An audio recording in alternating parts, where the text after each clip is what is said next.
தமிழ்நாட்டில் ஒலி மாசுவை கட்டுப்படுத்துவதற்கான நடவடிக்கைகளை மேற்கொள்ள அதிகாரிகள் நியமிக்கப்பட்டுள்ளனர்.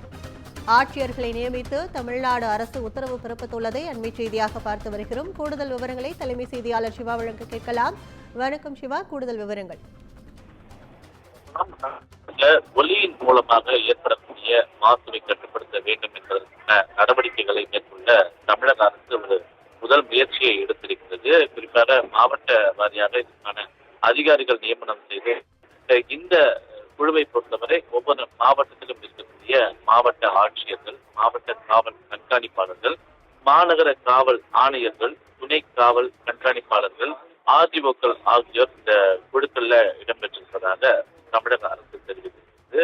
ஒலி மாசு நிர்ணயம் செய்யப்பட்ட அளவை விட அதிகமாக இருப்பதாக யாராவது புகார் அளித்தால் அந்த புகார் மீது உரிய நடவடிக்கை, சட்டப்படியான நடவடிக்கை எடுக்க வேண்டும் என்ற ஒரு அறிவுறுத்தல் என்பது அவர்களுக்கு வழங்கப்பட்டிருக்கிறது.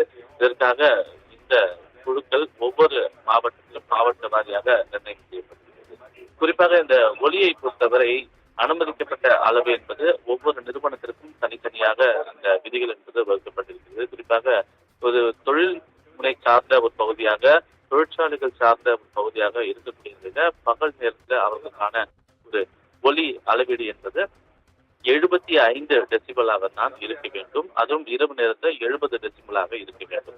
அதே போல கமர்ஷியல் ஏரியாவா இருக்கக்கூடிய ஒரு பகுதியில பகல் நேரங்கள்ல 65 டெசிபலும், இரவு நேரங்கள்ல 55 டெசிபலும் இருக்க வேண்டும். குடியிருப்பு பகுதிகளில் பகல் நேரத்துல 55 டெசிபலும், இரவு நேரங்களில் 40 டெசிபலும் இருக்க வேண்டும். அமைதியாக இருக்கக்கூடிய பகுதிகளில் பகல் நேரங்களில் 50 டெசிபல், இரவு நேரங்களில் 40 டெசிபல் என்ற அளவு தான் இருக்க வேண்டும் என்ற ஒரு விதிமுறை, வரையறை ஏற்கனவே வகுக்கப்பட்டிருக்கிறது. எனவே அதனை பின்பற்றி தான் ஒலி மாசுடைய அளவு என்பது இருக்க வேண்டும். அதனை மீறுபவர்கள் தொடர்பாக புகார் அளிக்கப்பட்டால் அந்த புகார் மீது உரிய நடவடிக்கை, சட்டப்படியான நடவடிக்கை எடுக்க வேண்டும் என்பதற்காக மாவட்ட ஆட்சியர்கள், மாவட்ட கண்காணிப்பாளர்கள், காவல்துறை ஆணையர் உள்ளிட்ட பலர் அடங்கிய குழுக்களை தமிழக அரசு ஏற்படுத்தியிருக்கிறது.